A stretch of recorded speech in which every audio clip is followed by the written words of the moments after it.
student of class 6.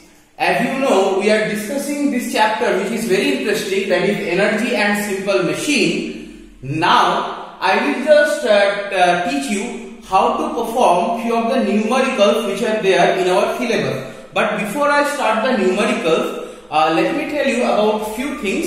Like, I hope you know that what is energy. Energy is the ability to do work, right? So actually the quantity energy and work done, they are same. Okay, like mathematically speaking, there is no difference between them. Energy equals to work done, and we have learned this is nothing but force multiply displacement. And the units, when we discussed about units of energy, we have learned that joule is the SI unit and R is the CGS unit. Okay, ERG, R is what? The CGS unit. And you must know the relationship between them. 1 joule equals to 10 to the power 7 R. Alright, so these are the units and all you must remember. And as you know, the name of the chapter is also simple machines. So I hope you all know that what is a machine, what helps us to do any work easily. But when we ask that simple machine, okay, what I am saying, simple machine, not only machine but simple machine. So you have to understand that whatever machines we see like around us, most of them are complicated or complex machines. They are not simple machines. Okay. But if you think of a spoon, if you think of a scissor, if you think of a crowbar, if you think of a tong, they are known as what? Simple machine. Even a pulley, screw, okay, wedge, axe, these all are example of simple machines. Okay. So if I ask you that define simple machine, what you have to say is, of course, machine, as machine is there, they will help us to perform our work easier. But you have to mention where there is not many moving parts or not many complicated parts. Okay, where the machines where there is not many moving parts, this part you have to mention if the simple machine's definition is asked. Alright, and like what is the importance of machine? Like from your primary sections you all are learning, they help us to like do any work easily. But how? Number 1 point what we can say is either they help us to exert a greater force than applied. A greater force. Okay, to exert a greater force, I hope you have learned about load and effort. Greater force than the applied force. The applied force is effort. I have taught you effort. Right? Then what? To apply the force in a convenient direction.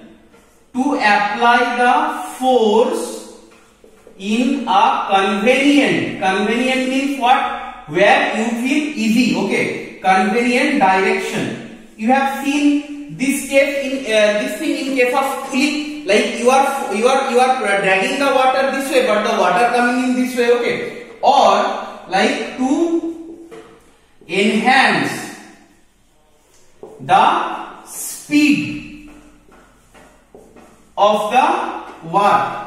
So these three are the main like advantages of using a machine or a simple machine. These three. Alright.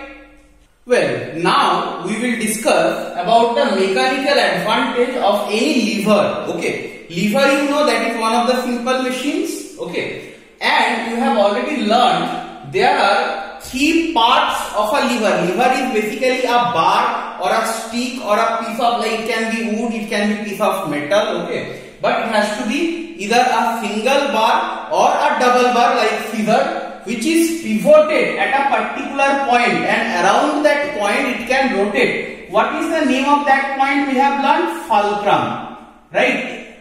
And there are other 2 points at one side it will be load and at one side it will be effort. Okay, please understand, when you talk about effort you are putting, so what force we are applied, that is called as effort. Okay, and what force is the output or what force is being exerted by the application of our effort, that is known as load. Okay, so let's give a real life situation. Suppose on your way there is a huge stone whose mass is 400 kg. Okay, and you need to shift this 400 kg stone, but as you all are very small children of class 6, you won't be able to move this stone no matter how much force you apply. Then who have learned this chapter very nicely, he or she, that intelligent student, will think of a lever and he or she will use that lever to move this stone. Okay, so the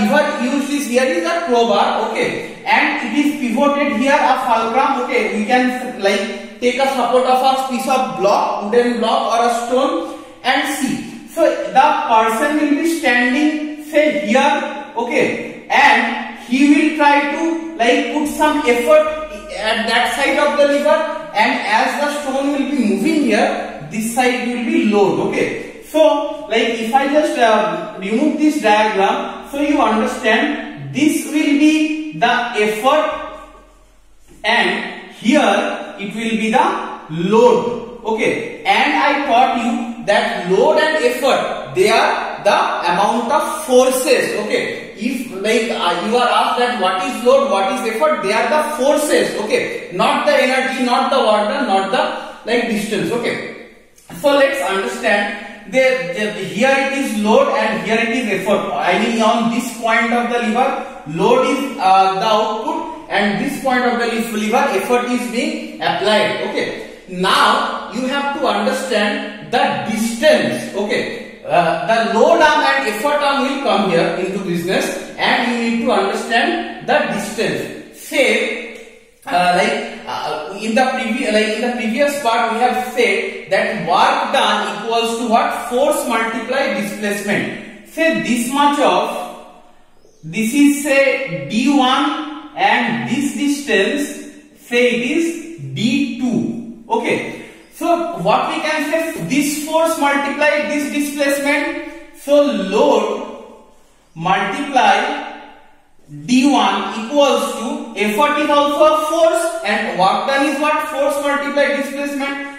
Effort multiply d2 we can write. Now we have already learned mechanical advantage is equal to load by effort. From this equation, if you calculate that if you just display, so if you bring effort down of load, then it will be d2 by d1. See, effort multiplied d2 equals to load multiplied d1. So d2 by d1, your d2 is what? The distance between fulcrum and effort, that is what we know as effort arm. And what is your d1? Load arm, the distance between load force and the fulcrum. So this is the formula of the mechanical advantage of a lever, effort arm by load arm. I hope you understood this mathematical derivation. If you are asked to derive that the mechanical advantage of a lever, you have to draw the diagram nicely and then you can derive this simply after writing this equation. I hope you understood how to derive the mechanical advantage of a lever. Okay, and now let's see what is happening here. Alright, say d1 equals to, I am giving you some informations, here it is load force. Okay, A equals to 400 kg, but I said load is a force, so I am writing 400 kg force. Okay, that means if we multiply g, acceleration due to gravity, then you will be getting the force. mg I have taught you, w equals to mg. Before only I have taught you. So m is there, if you multiply g, we will be getting the force, but I am writing kilogram force. Okay, kgf. And say d1 equals to 10 centimeter. Okay, so this part is 10 centimeter, and say I am giving you D2 equals to say 400 centimeter. D2 equals to 400 centimeter, D1 equals to 10 centimeter. And now I am asking you find out or calculate, okay, number one, effort. That means what? Effort force, what amount of force to be applied. And number two, I am asking say mechanical advantage. These two things you have to say find out from this question. Okay. So how to do it? First let's come to effort. Okay. At the first we have to find out what? Effort. So we will apply this formula, load multiply load arm. So I am writing load multiply load arm equals to effort multiply effort arm. Now load is what? 400 kg force, 400 kg force. Units are very important. And load arm is D1, right? Load arm is D1. With load, what is the distance? That is load arm. So 10 centimeter equals to effort we have to find out. I am writing that with E, and this is 400 centimeter. Now we will do simple solving.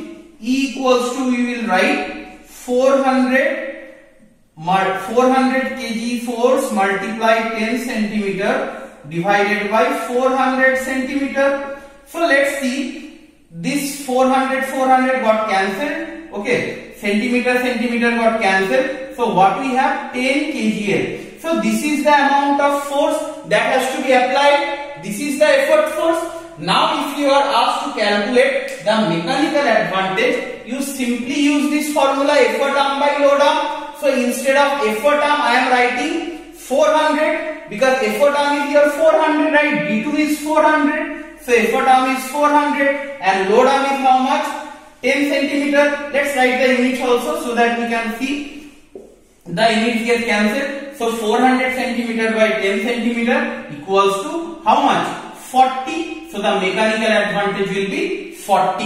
You can find out the mechanical advantage by simply doing load by effort also, like applying this formula also. So your load is how much? 400. Okay. And your effort is how much? Like only 10. Okay. This is also kgf. This is also kgf. So this is equal to 40. See, both the time we are getting the same answer. So no matter whether you use load by effort or effort arm by load arm, you are going to get the same answer. I hope you understood this problem. Well, now let's solve this numerical problem to have more clear concepts of mechanical advantage of a lever. Okay. So let's like the first step of solving any numerical problem is to read the problem very nicely and identifying what are the informations given. So let's start. In a lever, fulcrum is at one end. Okay. So like whenever you are thinking about a lever, and it is the best idea to before solving the numerical, when you read the question, if you can draw a suitable diagram. So see, we are talking about a lever. So I have just drawn a bar. So what is said? In a lever, fulcrum is at one end. Okay, fulcrum is at one end. So I am writing here say fulcrum. If I am writing fulcrum is at one end at a distance of 30 centimeter from the load. So fulcrum is at one end and it is at a distance of 30 centimeter from the load. So load will be 30 centimeter away from fulcrum. So say here you have a load, okay, and this distance is given how much, children? 30 centimeter, right? And this is what is load, okay, this is fulcrum. So fulcrum is at one end and it is at a distance of 30 centimeter from the load. So till here we have understood the problem. Now come here. And effort is at the other end. Okay, effort is at the other end. So here will be effort. This will be effort. Effort is at the other end. So here it will be effort. Alright. And at a distance of, at the other end, at a distance of 90 centimeter from the load. Okay. So what is said, 90 centimeter from the load. That means what? This distance is what? 90 centimeter, because here is your load and effort is said to be 90 centimeter away from the load. Okay, so this is our rough diagram. If you draw this diagram, it will be very easy to calculate what is asked in the question. Okay, so at the first, what we have to find out? Load arm. Now load arm equals to what we know? Load arm means the distance between the like where the load is being applied and the fulcrum point. So where the load is being applied here, okay, and where the fulcrum is here, okay. So this much distance will be load arm. So load arm will be nothing but 30 centimeter. So number one we can solve by seeing. By seeing the diagram only we can solve it. That is why I am saying for any numerical problem, when you read the question, if you can draw the diagram with that, it will be very easy for your understanding. Then number two, what we have to find out? Effort arm. Now effort arm, the common mistake you all will do is directly you will say 90 centimeter. But let's understand, here fulcrum at one end, okay, and no matter you say load arm or effort arm, that is the distance from fulcrum, okay. So effort, you have to find out effort arm, right? So you have to find out the distance between the point where effort is applied and the fulcrum. So where is fulcrum? Here is fulcrum. Where is effort? Here is effort. So this will be added. I mean this distance and this distance will be added. So we will write 30 centimeter plus 90 centimeter equals to 120 centimeter. Alright. So load arm we have calculated, effort arm we have calculated. Now we have to find out what? Mechanical advantage. Now mechanical advantage equals to what? If you consider in terms of force, then load force by effort force. But if you consider in terms of distance, then we write effort arm by load arm. So how much is your effort arm? 120 centimeter. How much is your load arm? 30 centimeter. So it will be 4. 34 is 120. And see, here is no unit as centimeter gets cancelled. So mechanical advantage is 4. Okay, so this is your number 1 answer, this is your number 2 answer, and this is your number 3 answer. So I hope you understood how to do this numerical. Okay, but before I conclude, let me just give you some idea about what class of lever this is. Okay, so if you think of this lever like fulcrum, load and effort. Here it is fulcrum, here it is load, and here it is effort. So what is there in middle? L, and I taught you the clue FLE. I hope you remember. So if load is in middle, that is what class of lever, children? Tell me now. Second class of lever, right? So this is a class 2 lever. This is a class 2 lever. Okay, and for class 2 lever, we have already learned that mechanical advantage is always greater than 1. And see, we have got mechanical advantage 4. So class 2 lever, mechanical advantage is greater than 1. Now if say effort is in middle, say this is fulcrum, this is effort, and this is load. If effort is in middle, then this is a class 3 lever. I hope you did not forget these all. Okay. In the next classes we will be discussing more of these numericals so that you understand this concept very nicely. Thank you.